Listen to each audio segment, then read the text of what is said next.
So I started out this blog post intending to write about shaping garden beds.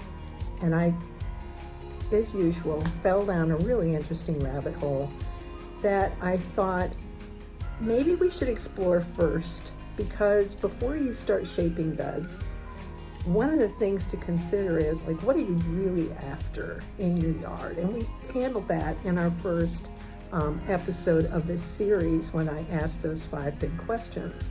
So one of the ways that I think about designing an outdoor landscape is thinking about your entire yard in terms of rooms, the same way that you think about your house.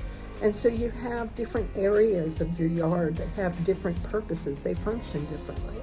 And so with this vlog, we're going to really think about what is the function that you want to create in your yard with these outdoor spaces. So to do that, I'm going to take you on a tour of my yard, and I'm going to talk about my spaces as rooms. Along the way, I'm going to encourage you to think about what are the rooms that you want to create in your outdoor space. So let's take a look. So I'm standing in front of my house, and of course we would talk about this as my front yard, but I'm going to talk about this as my front room. Let me show you what I mean. So I'm going to start back here in the street, and here you can see my front room. It starts with a curb strip and then goes up to the house. It's framed on both sides by my neighbor's driveway and by our driveway. So this curb strip here is actually not owned by us. This is owned by the city, but it's maintained by us. My front room is defined by this little dwarf boxwood hedge that goes from my driveway over to my neighbor's driveway and then up my neighbor's driveway. So when we look inside this room, you can see that it really is built to be viewed from the street, to be viewed without having to step into it. And you can also see that it serves as a welcome, it serves as an entry. And so there's one way into the yard, and it kind of beckons you to come up onto the porch and up to the front door. Before we remodeled our backyard and built our backyard living room and kitchen area, we spent a lot of time out here on this front porch. This was our living room. It's got a couch, it's got a couple of chairs, it's open to neighbors as they walk by, and we met a lot of people this way. And when you think about your front room, well, how do you want it to feel? What do you want it to say? How do you want it to look? Do you want it to be a welcome? Or do you want it to be more like the spooky house, where you're saying to people, hey, stay away? Do you want to be sure to let people know, hey, here's the front door? Or, as often happens when I go to people's houses, what door do they want me to use anyway? So how would you design your front room? So at the end of the driveway is a gate. So beyond the gate is this hard surface path, and this room functions as an entry hall. You can see it's shaped like a hallway. It's pretty narrow. It's 142 inches wide, I believe. It's less than 12 feet. And you can see that it's gently curving, and so that it curves out of sight down there. It draws the eye forward and kind of around, and so that it creates a little bit of mystery. So as we walk down this path, the wallpaper here is camellias on either side. There's my weeping redbud tree here. And as we come down here, we get a little bit more of a view. Now this hallway functions as the main area, the main way that we get back and forth from our cars to our back door. But it also is the way that we get our Herbie Kirby bins back and forth to the street, And it's where we keep those bins. So I want to back up just a second and show you something that we've done here. In order to screen the bins, I've got some ligustrum planted on the right. But something else that I've done is I've created this interest area on the left to sort of draw the eye away from the bins. So as you come down this way, you're going to tend to look to your left to this garden and at this focal point over here, as opposed to looking toward the bins. Now, given that we have to wheel those bins out to the street once a week and wheel them back in, we had some decisions that we needed to make about this walkway. A gravel walkway wouldn't have worked because the bins would bog down in that, and stepping stones weren't going to work. So we chose a bluestone path that's edged with, you can see here it's edged with metal, and then the grout is a permeable polymer grout so that the water will go right through it. So you probably have an area in your outdoor space that functions kind of like a hallway. Maybe not, maybe it's more wide open. But if so, how would you decorate your hallway? I have these gorgeous camellias that bloom in the winter, in the fall and the winter. And so it's kind of like flowered wallpaper. How would you decorate your hallway? Okay, so let's keep going. As you come around this bend, you get into the area that I call the dooryard. Now, a dooryard is a word that's used in Canada and in Maine to describe an area that is right outside the door that you use as the main entrance to your house. And this would be that door for us. So it really functions as a landing. It's an intersection between three areas: the path to the rest of the backyard, the path to the screen patio, and the steps up to the door of the house. Now, I created a seating area here. Not that I use it a whole lot, but it is a place where I can sit and rest when I'm gardening. And it's a place where I can sit and have a cup of coffee and look at this lovely little shade garden. Okay, so let me show you an outdoor space that we call our living room. It's a screen patio, screened all year round. We don't have windows here, but this is very much the space that we live in a good deal of the time, and from which we view my back room. And then back here we have my outdoor kitchen.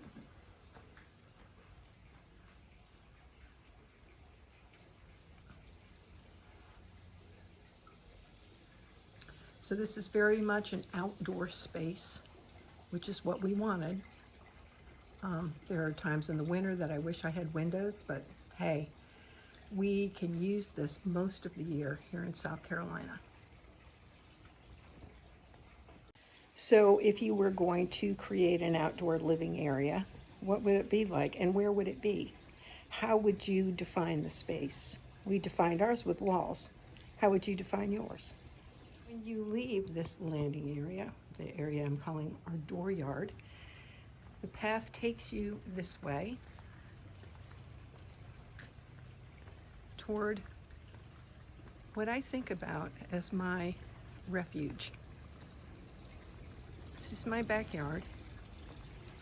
It is very much a space for grown-ups. And it's a place for wildlife. I've got a couple of water features, so I have the sound of water all the time, even when I hear planes going overhead. I've got wildlife visiting my backyard a good deal of the time. Butterflies, hummingbirds, lots of different birds.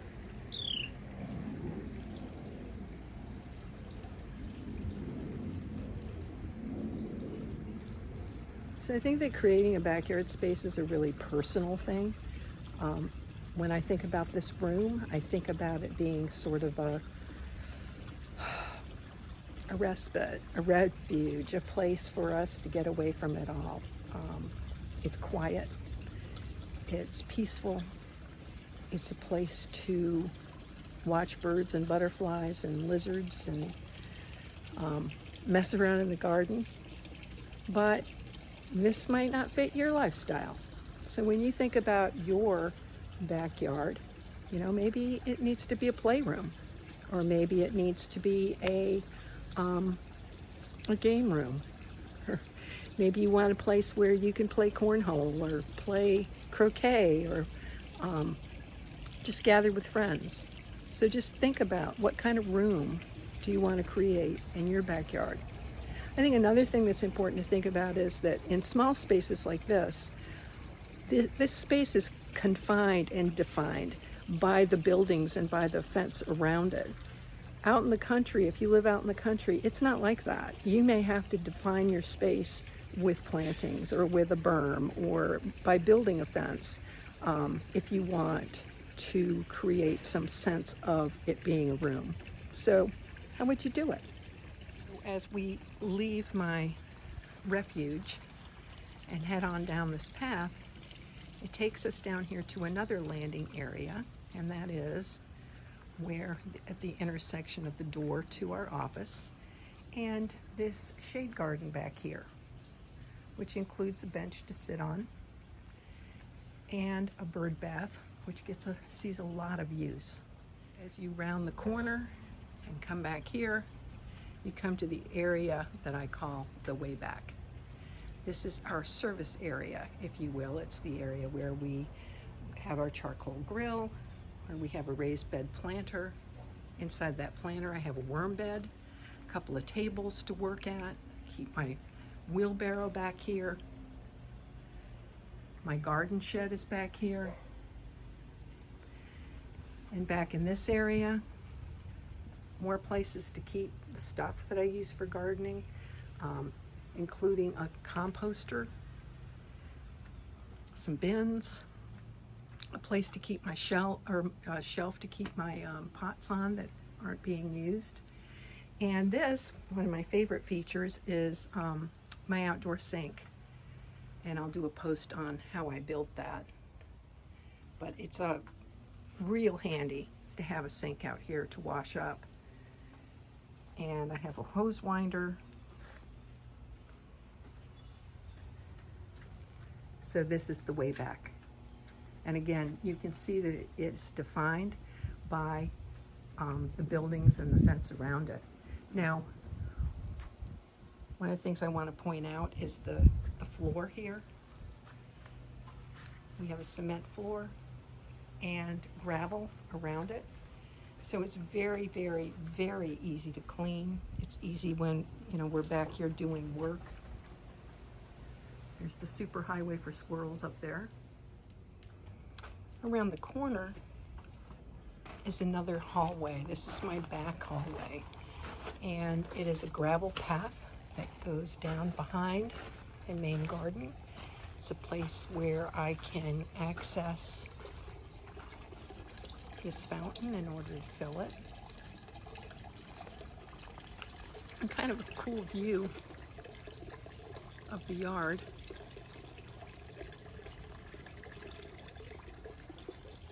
If you continue down this path, this is very much another service area. This is where we have to clean out to our chimney, the utilities, and this, which is a pass-through door to my kitchen. So when we grill and we have company, we don't have to walk through our very narrow patio carrying plates full of food. We can pass it through the door.